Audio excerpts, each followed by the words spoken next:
Find the constant of variation. Constant means it's going to be the same. Variation is how much it's changing by. This is going to be a relationship between x and y. What two numbers are being multiplied to make this happen over and over and over?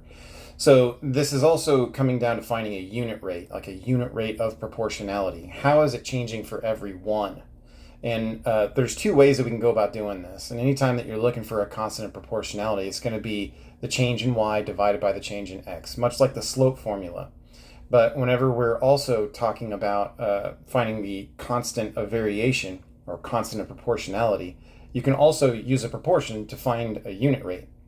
Both of them serve the same purpose, and you can see right here that they both arrive to the same conclusion mathematically. So the idea is the same, but what we're working with is an equation called y equals kx. Y equals kx is very similar to y equals mx plus b. M in y equals mx plus b is your slope. That's not necessarily a constant of proportionality because you could have a y-intercept and then it's not necessarily a proportional relationship. But you could have y equals kx and y equals mx plus 0, which would give you the same exact equation, which would be a proportional relationship because both of them are starting at 0 or crossing through 0 if you move into the negatives. So y equals kx and y equals mx plus b are almost the same, except y equals kx is always proportional. Y equals mx plus b is not always proportional because it includes that y-intercept. You could throw things off and not start at 0. So let's take a look at some of these examples. And what we're going to do is we're going to take a look at graphs and then we're going to try and find points. And what we're going to do is go, all right, well, this is the y value. It changed by this much from 0, 0. And then it changed by this much on the x value. And we can divide those and we find the constant. So you can see over on this first one that if we move over to 1 and go up, you can see there's a point at 4. And then if we do it again, you can see it at 8.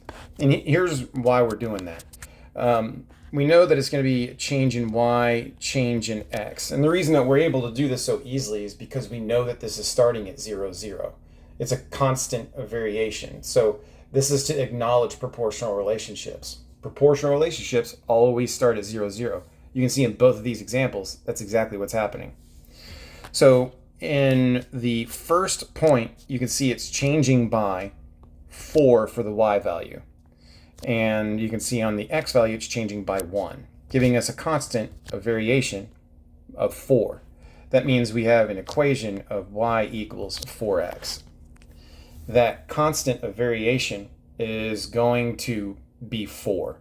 That is what the x value is always going to be multiplied by to generate the y value. That's where the proportional relationship comes in.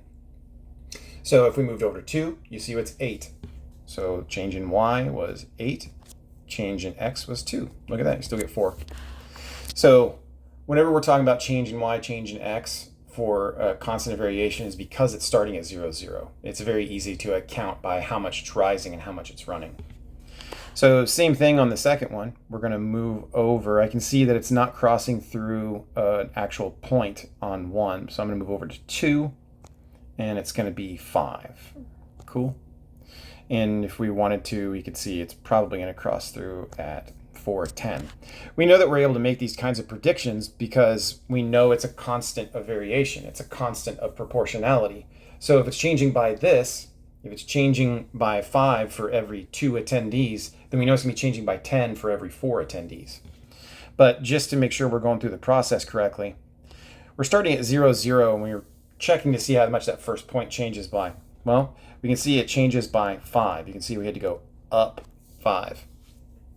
How far do we go over to get to that point? The change in x, well, it moved over 2. So 5 over 2 would be 2.5.